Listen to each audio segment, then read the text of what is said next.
¿Quién sigue, secretario? Sí, señor presidente, por instrucción suya, el doctor Carlos Augusto Chacón, director ejecutivo del Instituto de Ciencia Política.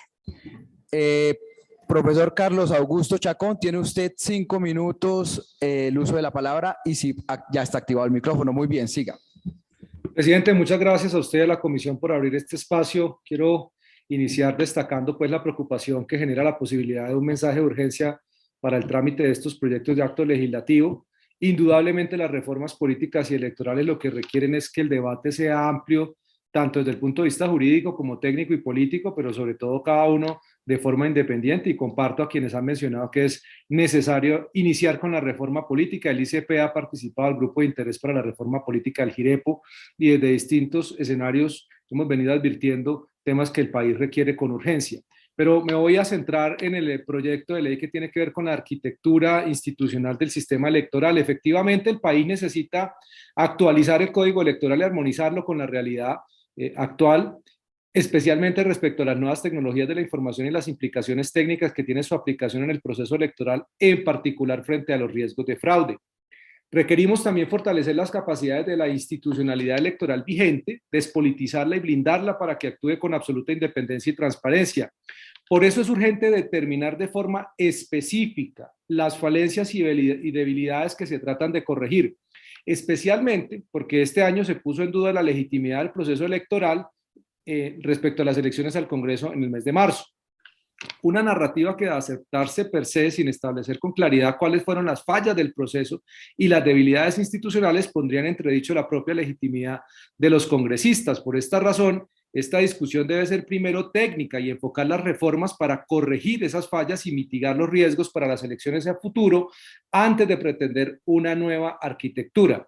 Tanto en los proyectos de acto legislativo como el debate que va a tener el Congreso y la Comisión Primera, las comisiones primeras de Senado y Cámara, es indispensable que se establezcan los mecanismos para evitar la concentración de poder de los órganos que se pretenden crear.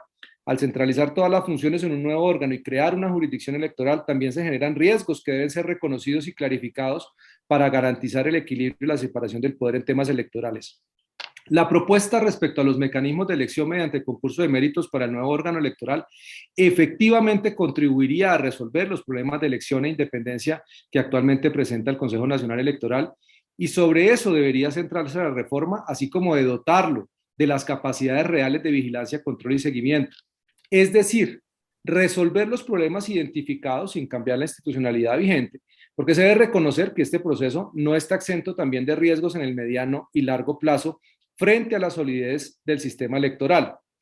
Frente a la propuesta que busca crear la Corte Electoral que agrupe los temas contenciosos y litigiosos antes de una nueva institucionalidad, se trata de tramitar las reformas que permitan simplificar los trámites ante la sección quinta del Consejo de Estado y dotarlo de capacidades para la descongestión judicial.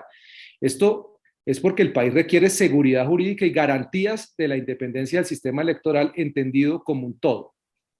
La pregunta a responder frente a estos proyectos es efectivamente cuáles son los mecanismos que evitarán que las nuevas organizaciones que se pretenden crear sean captadas por el gobierno de turno.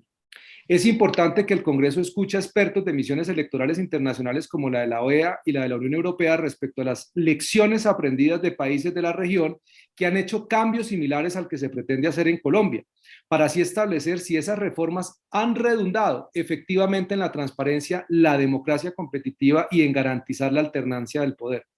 El benchmarking en materia electoral le permitirá al Congreso contar con insumos de derecho comparado para tomar mejores decisiones y evitar que el país termine en una deriva autoritaria y populista, donde las elecciones libres, secretas y transparentes ya no son una posibilidad porque los órganos electorales han quedado cooptados por los gobiernos de esos países. En conclusión, señor presidente, quisiera poder también hablar de la reforma política, pero me he centrado en este tema.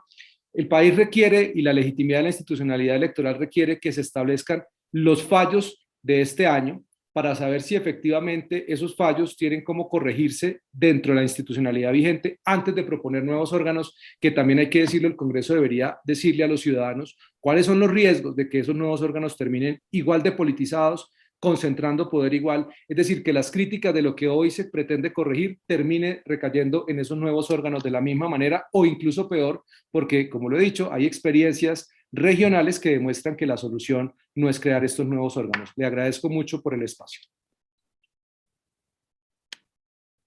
Muchísimas gracias, profesor. No se